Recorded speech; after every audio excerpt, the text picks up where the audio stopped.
Ashwin sweets and snacks ப்ராடக்ட்ஸை நீங்களும் உங்க ஏரியாவில் உள்ள சூப்பர் மார்க்கெட்டுக்கு டிஸ்ட்ரிபியூட் செய்ய கால் பண்ணுங்க 9443966765. மாண்புமிகு முன்னாள் முதலமைச்சர் திரு எடப்பாடி கே பழனிசாமி அவர்கள்.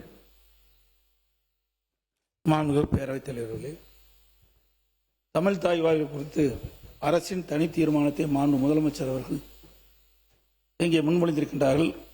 அது குறித்து அனைத்து இந்திய அண்ணா திராவிட முன்னேற்ற கழகத்தின் சார்பாக எனது கருத்தை தெரிவிக்கின்றேன். தமிழ் மொழியின் பெருமையும் தமிழர்களின் பண்பாட்டு அடையாளத்தையும் நிலைநிறுத்தும் வகையில் தமிழ்நாட்டில் உள்ள கல்வி நிறுவனங்கள், பல்கலைக்கழகங்கள், அரசு அலுவலகங்கள், பொதுத்துறை நிறுவனங்கள் உள்ளிட்ட பொது அமைப்புகளின் நிகழ்ச்சிகள் தொடங்குவதற்கு முன்பு தமிழ்தாய் வாழ்த்து கட்டாயமாக முதலில் பாடப்படும் என்பது உலகெங்கும் வாழும் தமிழர்கள் அனைவரையும் உணர்வாகும். தமிழ்தாய் வாழ்த்து வெறும் பாடல் அல்ல, தமிழ் மொழியின் தொன்மை மொழி. அது நமது மொழியின் பெருமை, நமது பண்பாட்டின் அடையாளம், உலகெங்கும் வாழும் தமிழர்களின் உணர்வும் ஒன்றிணைக்கும் தமிழனுக்கு மரியாதை. தமிழ் மொழியின் வளர்ச்சிக்கும் தமிழர்களின் பண்பாட்டு அடையாளத்தை பாதுகாப்பதற்கும் எங்கள் இயக்கம் தொடர்ந்து வரலாற்று சிறப்புமிக்க பங்களிப்பை செய்துள்ளது. 1968ஆம் ஆண்டு சென்னையில் 2வது உலக தமிழ் மாநாட்டை பேர் அண்ணா அவர்கள் நடத்தினார்கள். 1981ஆம் ஆண்டு மதுரையில் 5வது உலக தமிழ் மாநாட்டை பொன்மனச்செம்மல் புரட்சி தலைவர் எம்ஜிஆர் அவர்கள் நடத்தினார்கள். 1995ஆம் ஆண்டு தஞ்சாவூரில் 8வது உலக தமிழ் மாநாட்டை புரட்சி தலைவர் அம்மா அவர்கள் நடத்தினார்கள். தமிழின் பெருமையை உலக அரங்கிற்கு எடுத்துச் சென்றார்கள்.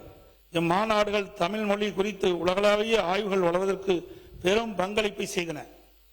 மாண்புமிகு புரட்சி தலைவர் எம்ஜிஆர் அவர்கள் தஞ்சாவூரில் தமிழ் பல்கலைக்கழகத்தை உருவாக்கி தமிழ் மொழி, இலக்கியம், வரலாற்று, கல்வெட்டில் தொல்லியல் மற்றும் பண்பாடு குறித்து ஆய்வுகளுக்கு நிரந்தரமான அறிவுத்தளத்தை ஏற்படுத்தினார். அந்த பாரம்பரியத்தின் தொடர்ச்சியாக அம்மாவின் அரசு 1956இல் நடைபெற்ற மாநிலத்தின் மொழிவழி மறு சீரமைப்பு குறிக்கும் வகையில் 2019ஆம் ஆண்டு நவம்பர் 1 தமிழ்நாடு நாள் என்று அரசு விழா கொண்டாடப்படும் என்று அறிவித்ததை இத்தருணத்தில் நினைவு கூற கடமைப்பட்டிருக்கின்றேன். கீழடி உள்ளிட்ட பல்வேறு இடங்களில் தொல்லியல் அகழ்வாய்வுகள் தொடர்ந்து நடைபெற்று அதற்கு நிதியும் ஆதாரம் வழங்கப்பட்டு தமிழரின் தொன்மையான நாகரிகம் குறித்து சான்றுகள் உலகறிய செய்யப்பட்டன. எனவே உலக தமிழ் மாநாடுகள் முதல் தமிழ் பல்கலை வரை, தமிழ்நாடு நாள் முதல் தொல்லியல் ஆய்வுகள் வரை தமிழ் மொழியின் வளர்ச்சிக்கும் தமிழர் வரலாற்றின் பெருமைக்கும் தொடர்ந்து பங்களித்த இயக்கம் அனைத்து இந்திய அண்ணா திராவிட முன்னேற்ற கழக இயக்கம் என்பதை பெருமையோடு இந்த அவையில் பதிவு செய்கின்றேன். தமிழ்தாய் வாழ்த்து பாடப்படுவது யாருக்கும் எதிரான நடவடிக்கை அல்ல.